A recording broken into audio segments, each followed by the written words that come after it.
So we're talking about Bob Rothafel? Yeah, he was one. My first manager was Ernie Sturm, and a guy by the name of Dave Martin, and I was a manager, and then Dudley Winscott. So, and these guys were showbiz people. I mean, they dressed the part, you know. You said that Bob Rothafel's parents owned the Roxy? The Roxy Theater in New York was quite a famous theater, and he used to run around with some of the people in the theater business, and every once in a while his name would come up in this magazine called Variety.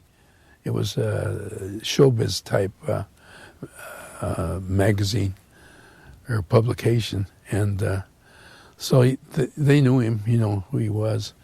And then Winscott was showbiz too, you know. Not like now, you know. Now at the theaters, when I worked, I wore a tux, and during the summer, I had a white jacket, and my tie and a boutonniere. So you wore a tuxedo as a doorman. As the doorman of the Fox Redondo. Yeah, and then during the summer, it was a white jacket, you know, and the boutonniere, and my tie to match the boutonniere, you know. And you said that there was no candy allowed inside the Fox Theater? Well, at that time,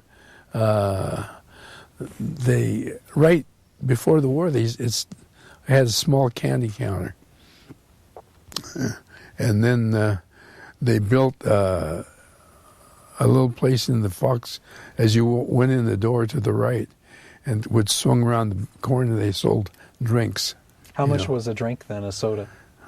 Probably a dime. And what type of sodas did they have? We had knee-high and Coke. What flavors of knee-high did you have? They had orange, grape, root beer, you know. But the people behind the counter had to serve them. You had to open the bottles and then pour them. Then if you got good, you could put two in each hand, you know, and pour them out. But what kind of candy did you serve?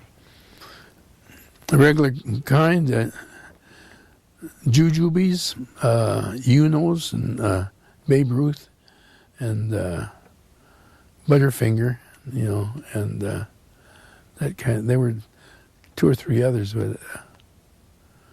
Now, when you were growing up in Redondo Beach, do you remember? We've talked to some people that actually worked in the flower patches here. Did you ever have any friends that worked in My mother worked there. And what did she do? She picked, or she... I think they call it budding? Yeah, that too. And they had baby breath and stock and a couple of others that they... But there was quite a thing out here. There were a lot around where what that school is on Sepulveda and Prospect in that area. So that's Alta Vista. Today they call it Alta Vista Park or Alta Vista School. That's right. Which is near Camino Real and Prospect. Yes. So were there flower fields there? Yes, and they were kind of dirt roads, you know. Prospect was a dirt road. And what year was that Prospect was a dirt road? Or roundabout? Well, before the war or after the war?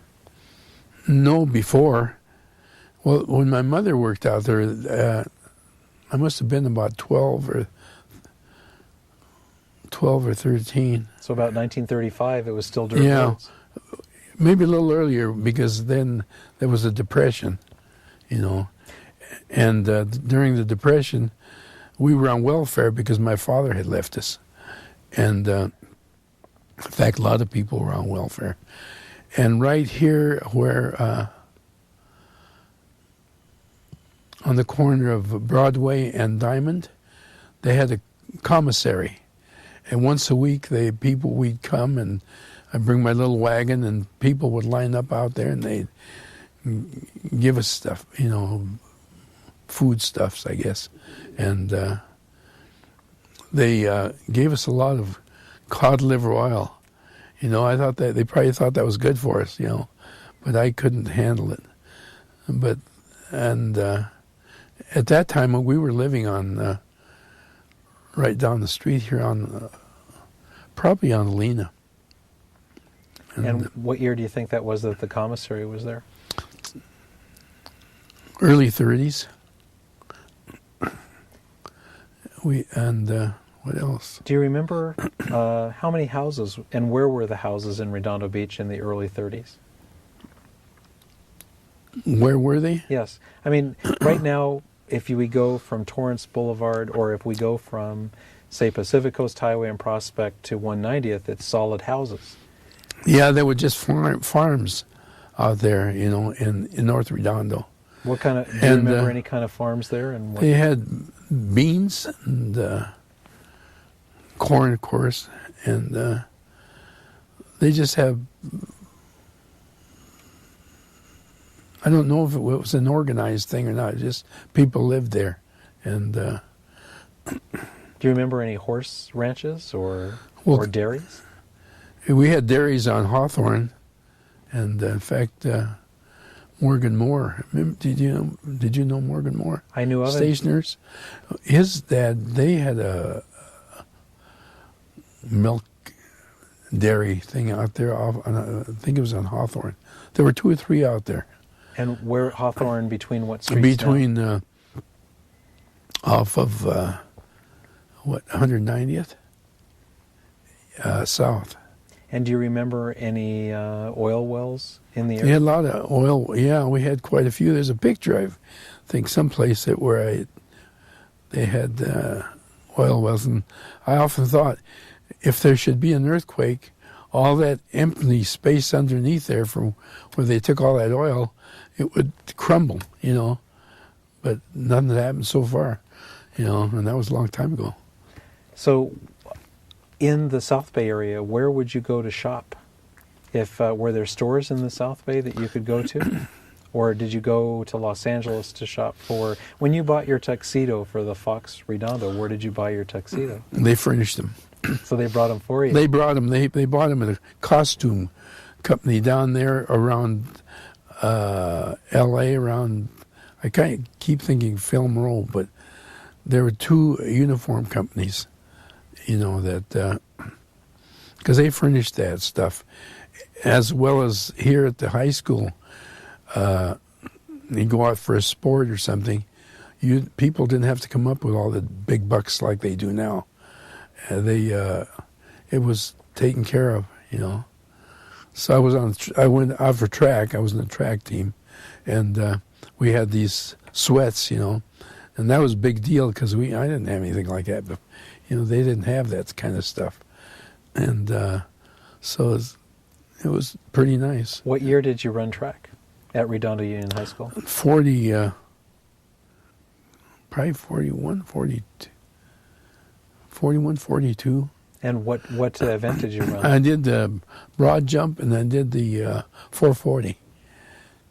And I wasn't a great athlete, though, but I got my letter, you know. So did you have a Letterman's jacket? Yeah, I had the Letterman's jacket. And my brothers wore it. And I don't know whatever happened to it. In fact, I keep it like I told you. I keep all my stuff. I've got my sweater from... we didn't have rings the year that I graduated. We had sweaters. And so I got a brown sweater, and I still have it at home in the closet. A few moth holes, you know, but... I thought I'd wear it, but it won't work. Do you remember someone else, Corwin Eberting? Corwin Eberting, yeah. Good man. He was on the same class. And we weren't buddies type thing, because he was more the athletic. They were more athletes, these guys, and I was more into the music thing. And but... You know, we knew each other. We still know each other. And they said, and the people that he went around with, I knew. In fact, there was one that I saw, a fellow by the name of Bob Astle. Bob Astle and Jim Cost. we all worked at the Fox Redondo, and at different times, and they had their names. They put their names backstage. They wrote them on the wall, and should have cut those out for posterity. Jim Koss was became quite a painter, and became quite famous, and but he just passed away. Do you remember where he painted or what he painted? No, I kept thinking it was Hawaii, but someone still told me that it was up around Laguna. And I never saw any of his. I thought about it, but I never got to do anything. I went to school with Ernie Donlue. He was younger than I. He was my dentist. And in the same building was Leroy Groves. Leroy Groves played the clarinet in the band. In fact, there was a McCandless, Harrison McCandless. He also played the clarinet in the band. And did he belong to the family that for McCandless School was named after? That was his father. I knew his father because he was my principal at Burl. But I knew him more because I played the violin and we would play at these different functions. And then McCandless, and Bill Busby. Bill Busby was same class as I was in, as well as Corwin. And Bill, I think, just passed away not too long ago. But now people talk about they talk about famous people that went to Redondo. Do you know of? Did you have any classmates that were famous, or were there any stories you heard about people? No, but I know that Ted Stevens is one that they seem to talk a lot about. He was a congressman or a senator or something from Alaska, and he's been in that position for quite a while. And I guess he was here. I didn't see him. But then I told you about Carol Neblett, and then there was Frank Oliver. He was a little older than I, and they named him in there. His dad was one of my teachers. In fact, before they had crossing guards, we had a program at the junior high, and I was a chief. Big deal, you know. Anyway, they gave us these red caps that we wore with a little pin on the front, and what my job was to go around and check on the kids that were doing the crossing to see that they were there just around our school. All the schools had them, but we had them. This was at Central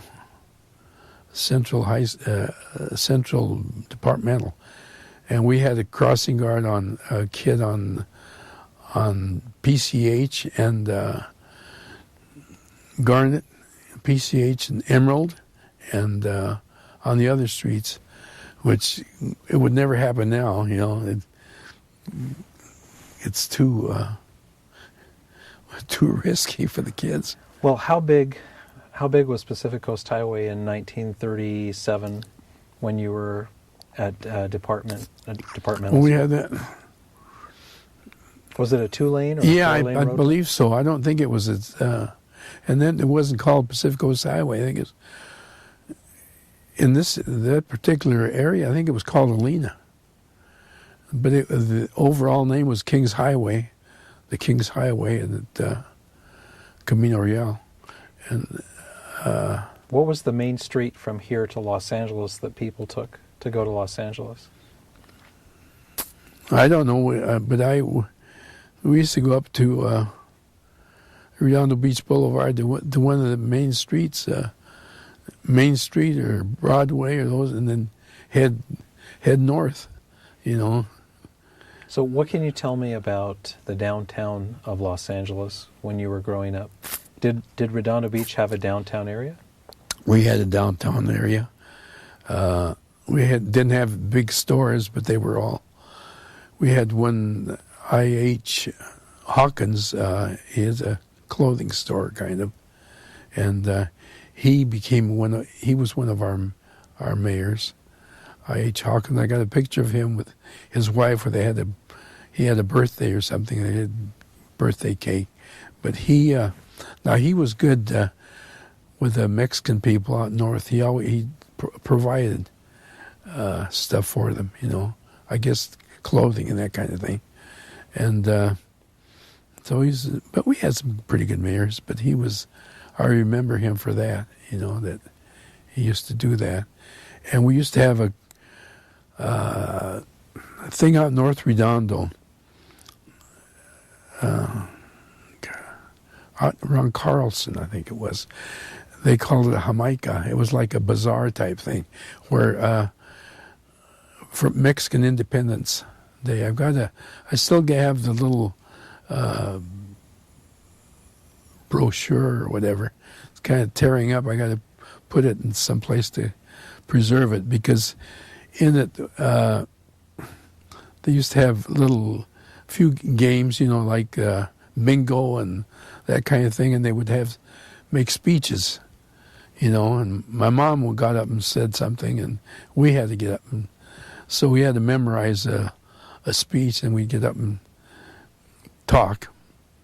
present our speech, and then they had a little band that would play music out there. But and this was a Mexican thing. About what year was this? Before the war or after the war? No, before. And during the Depression, you think? Before, yeah, right. I must have been about 11 or 12, maybe. So about 1934? Around that time, because I was still, we were still kids. So the Mexican community in Redondo Beach, did they stick together? And did they do things together and have functions? They did that, but most of the people from were in North Redondo, and we had about a dozen or so families here in Redondo, and then they had this, they called it Dicolite. I don't remember exactly. It's a powder type thing, up here in going up the hill on, I think off of Crenshaw, where they made whatever they did, and a lot of people from Lompoc came to live here because they worked there at the thing, and it's called Dicolite? The Dicolite. And what was it? What did they make? I can't remember. It was a white powdery stuff, but Danny Villa, on his wall, he's got a picture of some of the guys that were in that belonged to that company. And where was Dicolite again? You said maybe. I keep thinking Crenshaw, or maybe before, going up the hill. Up 190th towards Crenshaw. Going up the hill toward Palos Verdes. Okay. It was in that area. In Palos Verdes. And they would. In fact, I went there one time on the school project. They took us up there to see what they, what kind of work, whatever they did, and I don't remember. Do you remember anything about hay rides? Corwin talked to us about hay rides once in a while that were associated with the school or in North Redondo Beach. No, I never. I was always working. Okay. So, when you went to work for the police department in 1956, did you say that you had a good job and a good life at the police department after you started there? Yeah, it was. I'm still here. I'm still there. And but early on, it was because they didn't want me. And that's why I told you that the captain said not to say anything to anybody when they hired me. And I often wonder what happened, because the chief, when he talked to me, he told me the plans that he had and that kind of thing. But a few months later, he retired, and I just don't know what happened. What chief was that? Lowell Hopkins. Lowell Hopkins High School? A. Lowell Hopkins. Now, how is Lowell Hopkins related to Hoppy Hopkins? He's not. Okay. They're not the same family. However, A. Lowell's mother was the mayor in Redondo at one time. She was probably the first woman. And what was her name? About what year do you think she was mayor? About the same time that he was on the police department. Before Hoppy, and there were a couple others in there, but she was May was her name. May, M-A-E, Hopkins. And her picture is on the wall, I think, over here at City Hall. And it probably has the dates that she was mayor. But that's about the time and things happened. Anyway, back to my Redondo thing here, they hired me as a secretary, and I took the exam, and I had a tougher time with the exam for secretary than the exam that I took for the police officer thing. And we went to the American Legion and took the exam for police officer, and they called my name out after they graded them right there, and they told us who had passed, and they mentioned my name and in the group, and so they put us in another room, and then after a few minutes they came on, called my name out, and said that they had made a mistake, and so anyway, I didn't make it, and about the same time, I guess I can. What can they do? Fire me? The Elks Club was having a membership drive.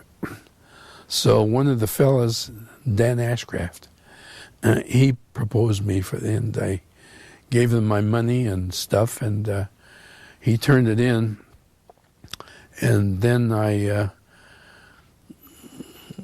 short time after that, I got my money back with a letter saying that the team there, whatever team they hadn't accepted me for the Elks Club. However, I was still considered an upstanding citizen in the community, and so that happened about the same time as the police officer thing. And they were basically the same people, So I just figured out I'm here, Mm-hmm. So I winged it, and I hung on there, and I'm still here, and they're gone. So in the police department, what changes did you see through the years at Redondo Beach? Changes in stations? Yeah, after we came to where we are now from the other station. At Diamond and Pacific Coast Highway? Where we are, yes. Which where was we built are in now. 1959? Yeah, we came in, it was built by that time. And we came in toward the latter part of that year and the early part of the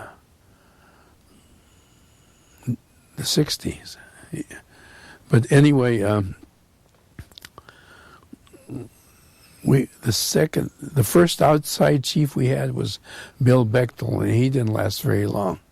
And there's a story to that, but I'm not going to tell you. Anyway, he saw the plans of the department, and he told and I couldn't find the darn letter. I made a copy, but he told the city manager then that at that time the department was already obsolete, and that was in the early 60s. we had just come over here, and he saw that it wasn't. And if you could see this now, he'd be amazed. But anyway, where was I? Do you remember what was the first building that you worked in as for the police department? Where was that located? At City Hall over on Benita and Emerald and Benita. We were in the backside of City Hall, right across the walk from the fire department. And we were in the back. We'd come in the back door and hang a left, and my office would be there. And then the chief's was right behind mine. And to the right was a desk sergeant. And downstairs was the booking where they fingerprinted and stuff, and the jail. And people could go by because the bars were right there, and they'd come by and visit with these guys, unless they were watching them. But that they could talk to people through the window? They could, yes. If I picture someplace where you can see that the bars are just right there, you can look out. And when they had people in custody, and people would serve their 4 or 5 days or whatever, when mealtime came, they would handcuff them all together and walk them down to the restaurant down there on El Paseo, and they'd feed them, and then they'd bring them back and put them back in the cells. What restaurant did they take them to on El Paseo? Larry's. I was trying to think of the name. Larry's Café. And what would they feed them? What I don't know. Does it say no, but all the time? But it was better than what they had there for a while here, And did anyone ever escape that you remember? No. They're usually the same people,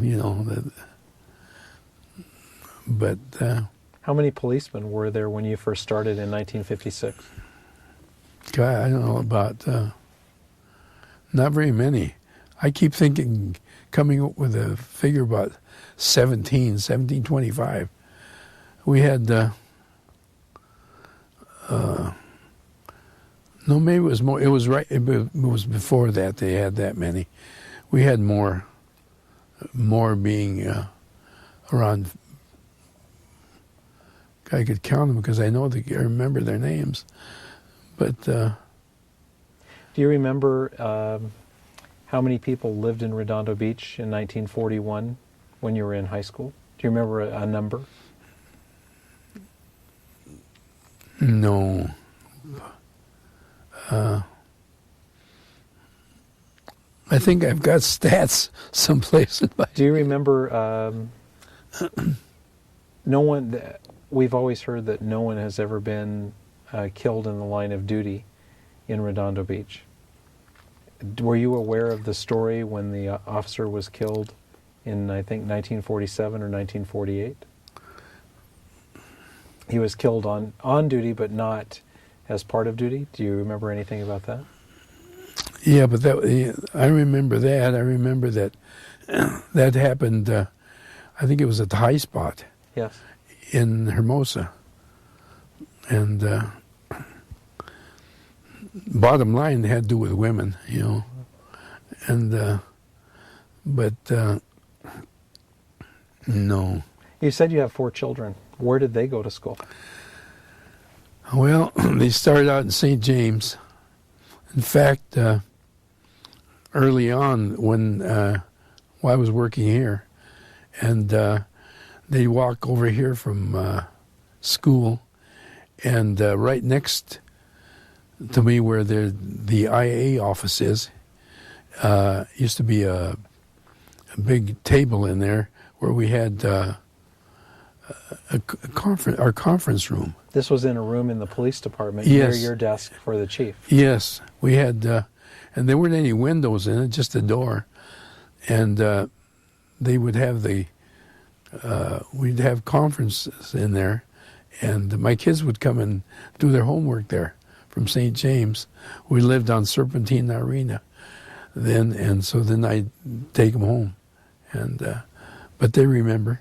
Did they ever go to any of the public schools in Redondo Beach? Kathleen went to Redondo. Paul went to Bishop. And what year did your daughter Kathleen go to Redondo Beach? Do you remember anything about her time there that was as a No, father? you know why? Because at that time I wasn't home. I was already out of the house. Okay. You know. You had given me a picture of the boardwalk, and it looks like there was a wooden boardwalk with a kind of a fence, and people looked over into the water. That was where the beach was supposed to have been. And could people swim in the beach there, or was it just... No, they could if they wanted to, as far as I remember, but at that time, that was when all this storms were happening, so it wasn't, I don't think they would allow... What year were the storms, do you think? In the 40s. But they've had storms ever since Redondo was here, you know, as it came into being, you know. What do you remember most about it? Is there any particular storm season that you really remember? No, but I remember we had the Mayfair Market on, I think it was, they used to call it Hermosa Avenue, right down there off of Burl. We had the shopping center in there. And the boulders would come out into the street there from the ocean, you know,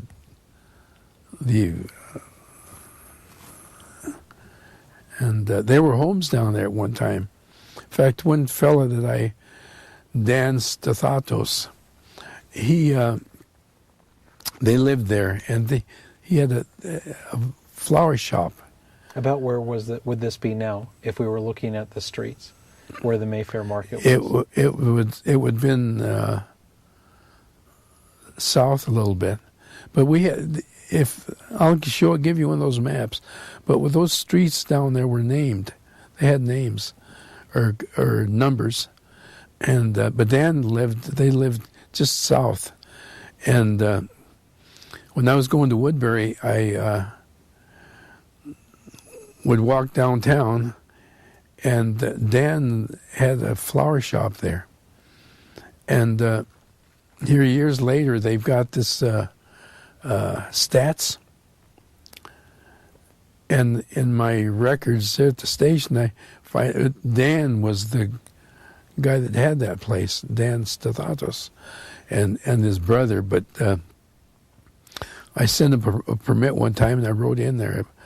But Dan's up in age too, you know, so I never got any response. So when you were young in Redondo Beach, what would you do for fun as a teenager? What did everybody do? Did you ride bicycles? Oh, they had dances and things, you know, but I was showbiz. You were working at the Fox. Yes. As you grew up, is there anything, you talked about roller skating on the boardwalk? Yeah, I did that. I did that a couple of times with a fellow by the name of Fred Hicks. His sister married a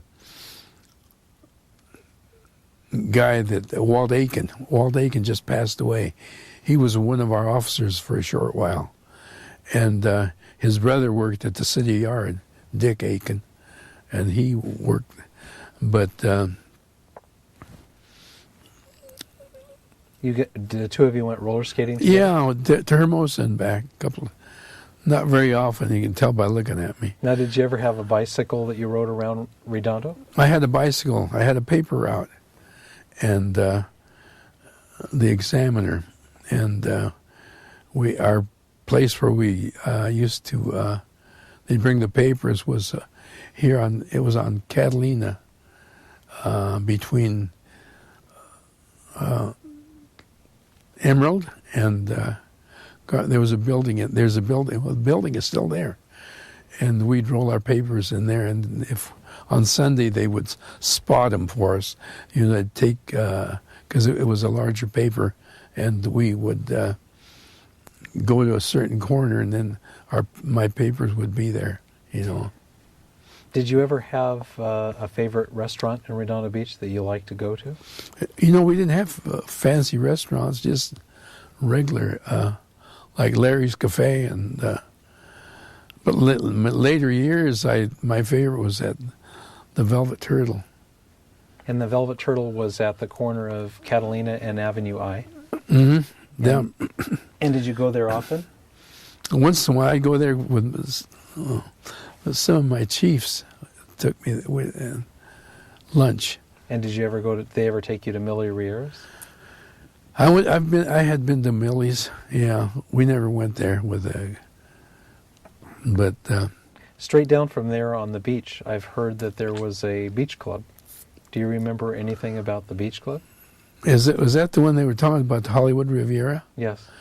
Yeah, they got a picture here, and you told me that Corwin had lived across the street from that. Yes. And yeah, that was a place they were going to entice the Hollywood people to come out here and build on the hill. But I guess it burnt down. You said that Corwin had some pictures, yes. Had pictures of that. So is there anything else? We've talked about you're working at the Fox Redondo, and you lived on Broadway and Francisca. Yeah, right around here. The last places that we lived here before we moved over on the Serpentine Arena, my mom bought a couple of places from a Mrs. Wushner. The Wushners had the Wushner Glass Factory on First Street, First Place in Hermosa. But they started out there where the Pollywog Pond was, behind the Edison Company, right in there.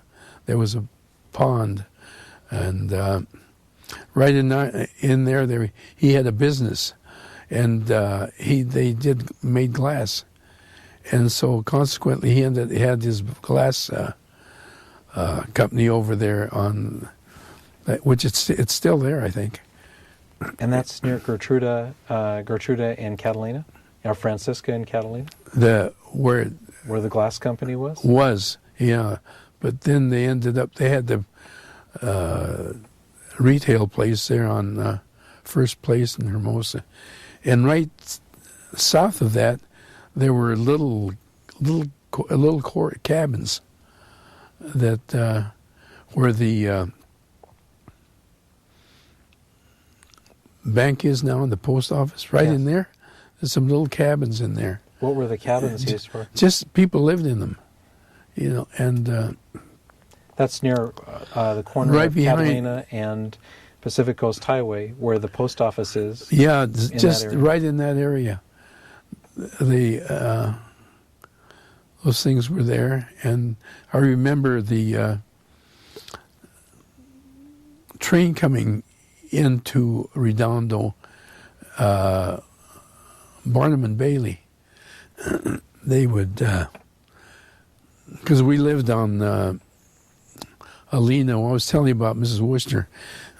Back to that, why my mother bought the two houses from her for $5,000 for the two. And those two houses were near Burrell and...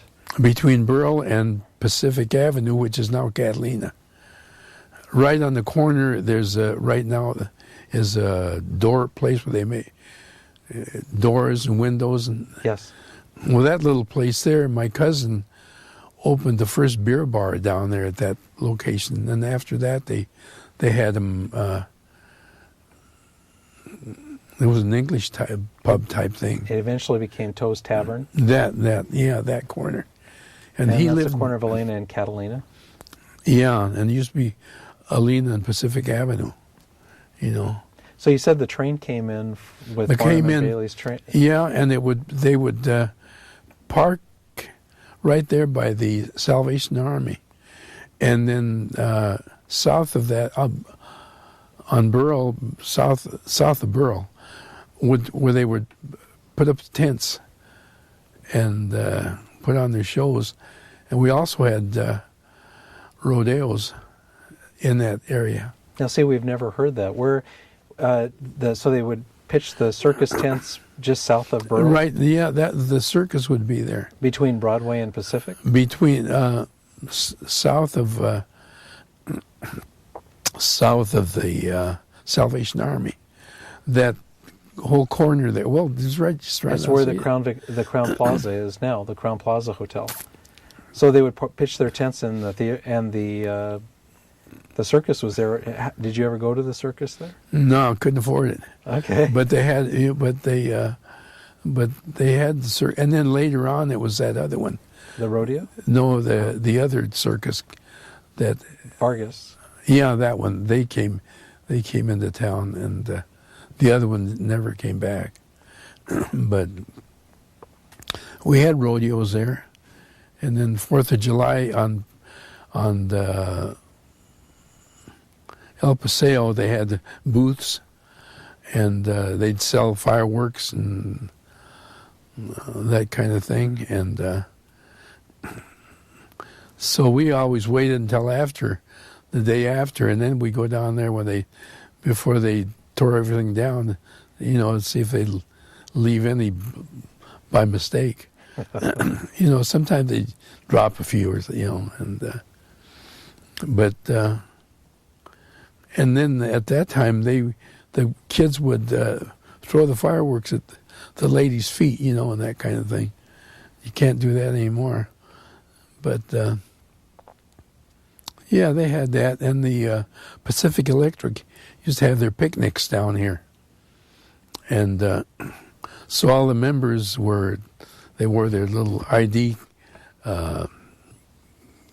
badges or whatever. And the kids would get free ice cream and that kind of thing. And I had a friend that was, whose dad worked for the Pacific Electric, and so we got in on that, Several people have talked to us about when the Zeppelin came to Los Angeles. Were you aware when that came, or do you remember anything about that? It came to Mines Field. Yes. Over in, I don't know where, is that El Segundo considered? Los Angeles. Los Angeles. It's Westchester. Yeah. Did you go to see that? No, I've got a picture of it. I got a couple of pictures of the Zeppelin. And, but I did go to Mines Field. There was a Captain Lapham from Hermosa.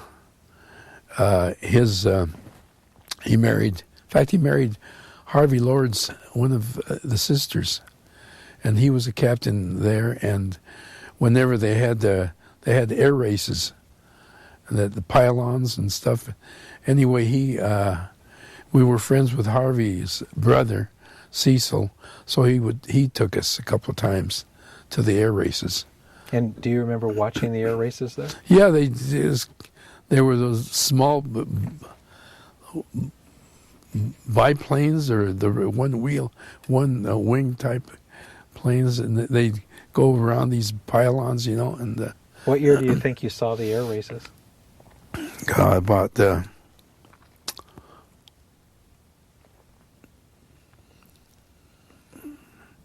same. It must have all happened at once. Were you in high school? No, before high school. So before high school, you went up to Mines Field? Yeah. So that would probably be about 1935. Because and he took us, and of course at that time there was all marshes out there, on this side of off of PCH and Imperial, yeah. And then they used to play baseball out. They had a baseball team, and that would play there. But what else can you tell us about the air races at Mines Field? Did you just go one time, or did you go a couple of times? He took us, yeah. Were they exciting? Oh yeah. Were there ever any crashes? Or no, but when my father was still with us, he worked for Japanese flower garden. They were here in Redondo, but then they moved over there off of Imperial and what is it, PCH, just west of the field. And we would go over there while he was working, or I would, and you could see these guys taking off. You'd see their little heads, you'd wave to them, and that's as close as I got to an airplane. But until you flew in one and got shot at. Yeah, but I had a good time during the war, and aside from that. Now, you talked about having Japanese friends here. Did any of your friends have to go to an internment camp during World War II? We all went. My uncle worked for one, and they were pretty close. So when they moved, my uncle kind of took care of his stuff for him, and he would, when they were still in the area, he would buy sacks of rice and stuff and take to them, to help them. Do you know where they were interned? No, I don't know where they went. There was a lot of nice Japanese people here. They're still nice, but they. I have one of my annuals. Maybe it was 41. Where one of them wrote in my annual, but he wrote in Japanese. So I don't know what he was cussing me out or what. No, but he wrote. He had just come from Japan, and he wasn't too well versed in English, so he wrote his message in Japanese. Was there a strong Japanese community? There were quite here? a few Japanese in Redondo Beach. Yes, out in that area of off of Sepulveda, and there were several families out there, and some of them were pretty good athletes, and this was near Sepulveda and Prospect. Yeah, Camino Real and Prospect. Yes, and then also here, where Burrell School is. Yes, just east of Burrell, there are some flower gardens in there. Now, do you ever remember the carnation fields? Yeah. Or were they different types of fields? Yeah, I saw where they talked about it being out south, but my cousin worked up here off of Burrell and Prospect in there, and they had raised carnations in there. I think I've got a picture of him in the field with all the flowers, black and white, of course. Now, what do you remember? We've talked to some people about telephones and refrigerators and the appliances that they had when they were little here in Redondo Beach. Now, did you have a refrigerator or did you have an ice box with an iceman? Do you remember that at all in Redondo? We didn't have an ice box. Couldn't afford that. But we did, these houses that I told you about that my mother bought for $5,000. In the corner of the kitchen, there was a little thing with little shelves on it, where it was open on the bottom, and the cold air went through there, and that would suffice. But we did have ice, and the iceman would come, and where was it? I think when we lived here on Broadway, and one year this guy brought us. We'd always go out there when he chipped the ice, and you wait till he'd leave, and then you'd pick up some little chips. And he brought us a box of Mexican candy, a big box, I remember that. And I think he was related to Tommy Hoyt. Tommy Hoyt was our license collector so at one time. When they would come, they would bring a big block of ice and chip off. Yeah, they had these big blocks, and then he had this pick, and then he had it marked, so he'd just chip away in small blocks for the ice box. So would they give you a block of ice, and you'd put it inside of a box, and that's where you kept your food? You'd buy the block of ice. But we would wait until they came by for free ice. And another thing we did that they probably wouldn't do that now is that on the streets the tar. When it got real hot, the tar was real pliable, and we take in the middle of the tar and chew it. You chew the tar? Tar, yeah. What did it taste like? Tar. No, but I remember that. And where would you find the tar? On the Which street. streets? On the street. I don't remember. Around here. So you chewed it like gum? Like gum, yeah. We're going to stop for a minute. Amador, I was asking you about the Mexican. They wouldn't have called it the Mexican American community at the time. They would have called it the Mexican community.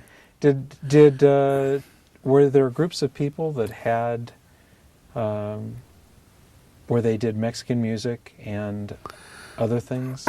No, they had that one thing that I told you about, that 16th of September.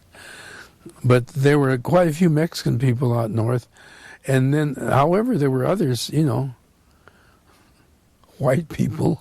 That came to although at one time they considered us white also, it just depends. What do you think changed the attitude towards Mexicans at that time?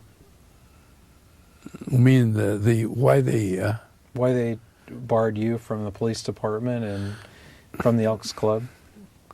Well, the Elks Club, for one, was in their charter, and they since have changed that, because they're having, all of those organizations are having membership problems, and I kind of think that's what part of the thing that why they changed, but I don't know. I was going to say something else, I forgot. Did you ever own any cars in Redondo Beach? If you wanted a car in Redondo Beach, where did you have to go to buy one? Well, my mom let's bought say in the 40s. When I got out of the service, my mom got my first car, and I bought it from a fella in Manhattan. My mom, when we were in the service, my mother was a janitor at the Lamar Theater, and across the street this guy had this car for sale, and it was really a nice car. I'll show you sometime. I've got my picture of that, and that was my first car, and but we didn't have what kind of car it was. Yeah, it was a Ford.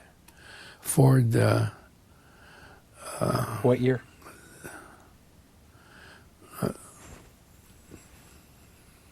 39, 49. It had, it was black and had those things that covered the back wheels. Yes. I can't remember what they called them. Skirts? Skirts, yeah. Had that. And it was a nice car. And the guy knew us, and my mom used to go to work at the Lamar. She'd get up 5 o'clock and catch the bus down here and they all knew her because she went back and forth. And she did that while we were in the service. What do you think is the biggest change in Redondo Beach since 1931? Population. Not the population so much, but the real estate people getting out of hand, making big bucks for what, they can't take it with them, but they see all this. It's all about money, and there's more to it than that. And what's happening is these people buy these 2-story homes and stuff, and they forget that they're going to get old someday, and they're going to be able to make those stairs. I have a hard time myself now, but that's the biggest change.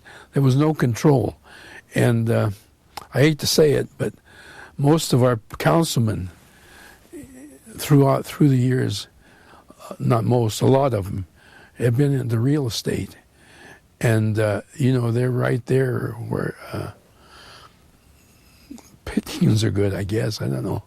But so you went to Great Britain for the war. You haven't said that you've lived anywhere but Redondo. Why did you choose to stay here and not move anywhere else? I don't know. We just love it here.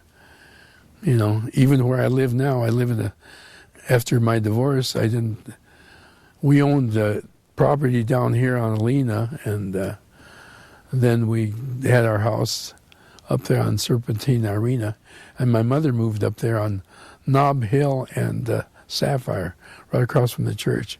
That's where we ended up. And now I live on Catalina, and I rent a little apartment. And the people I rented from I went to school with, the girls, or the ladies' parents owned the property. Her name was Darlene Stewell. And when I moved in, what happened is there was a gal, Sue Butler lived there, one of our people at the station. And she asked me if I wanted to move in. She was moving out. And that's when I was in between houses or apartments. And so I said, sure.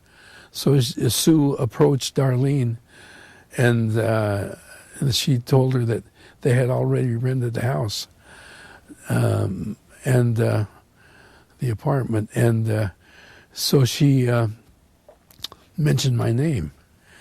And so I knew her. She knew me, and her husband knew me.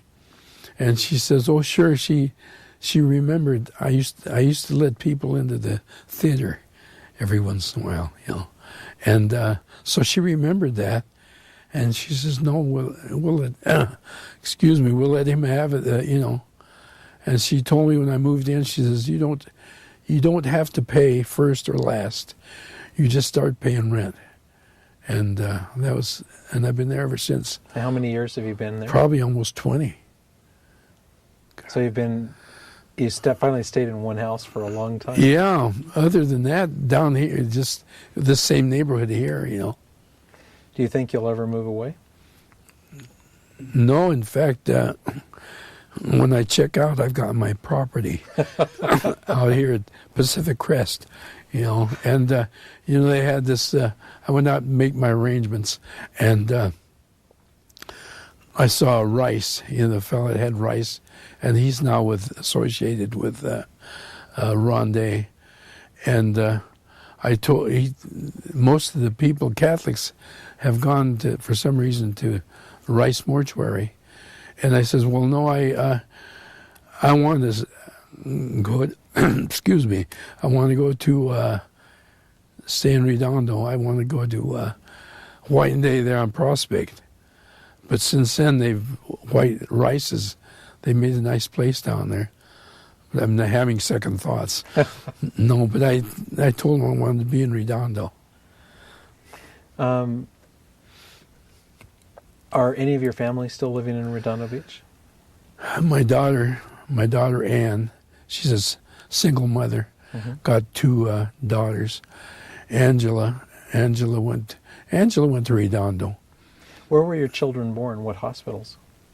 Torrance Memorial, when it was downtown, closer to downtown Torrance, at the original one. They were born there. And was there ever a hospital in Redondo Beach? In South Bay, we had a hospital, but we just went there. Someone talked about a small hospital that was in Redondo at one time, or some type of a medical facility. There was one on the border of Redondo and Hermosa on Pacific Coast Highway, right off of Pier Avenue, just north. Okay. That I remember. But no, I'm staying local, So we've talked about where you lived, where you worked. We talked a little bit about what you did for fun in Redondo Beach. You didn't go to the beach, but did you ever watch the surfing and know anything about the surfing No. community here?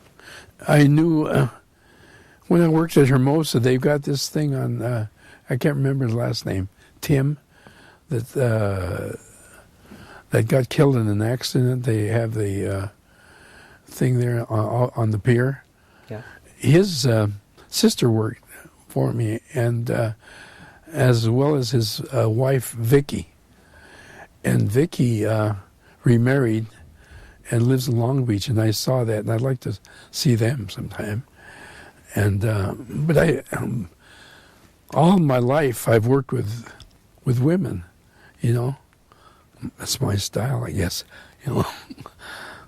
But you know, because the theater is generally usherettes, and you'd have a doorman, and the projectionist, and the fellow that would do the cleaning, you know. So So do you I've think been that, surrounded. do you think that the theater gave the first job opportunities for a lot of women as usherettes? A lot of the local girls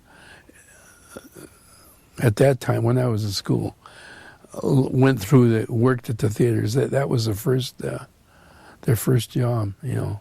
Where else could they work if they didn't work at the theater? Dime stores. We had a couple of dime stores. What were they? We What were had their names?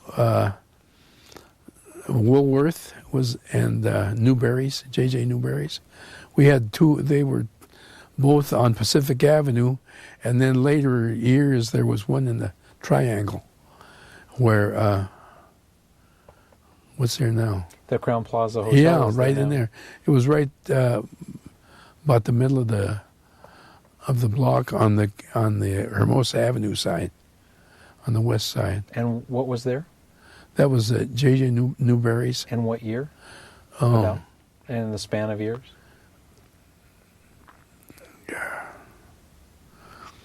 I should have written this down. Now, did that become? Here's the question: did the J.J. Newberry's become D&D Drug in No, later years there? down the street was D&D. D&D started here on Pacific Avenue and Emerald. And then from there, as I remember, it went to the Triangle. And then they built a Rexall right down the street from it. But went there, and then from there it went up there by where Albertsons is. And then when they closed there, that was the end of that. And at the Triangle, that's the area of the present-day Pacific Avenue, and Pacific, Burl, Harbor Drive, and Catalina makes the Triangle now.